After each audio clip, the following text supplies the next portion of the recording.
totally lost when it comes to prophecy. This is why we tell you here at Great Millstone we have 100% truth. Okay?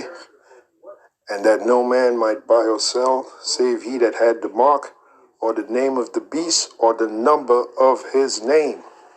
All right? So there you go. So at this point, I'll leave it there. Like I said, don't get too excited. This is just a rumor of war, what you see happening of Russia and the Ukraine. And there's going to be many more rumors of wars, okay, to come. But the main prophecy we got to keep our eye on, when this happens, you better believe we're days away from being delivered from Yahushua coming and destroy the society. That is this prophecy right here. The mandatory implantation of that chip. That's the big boy right there. That prophecy.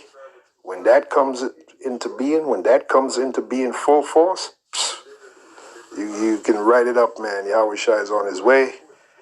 And you go. And at the same time, when this is happening, when they make this mark of the beast mandatory, Russia, America, and China, and the different nations that have nuclear weapons, they're going to be involved in war. They're going to be involved in something called World War III at the same time. So, this movie is about to get very exciting, man. No doubt about that. All right, so I'll leave it there. See you in the next video.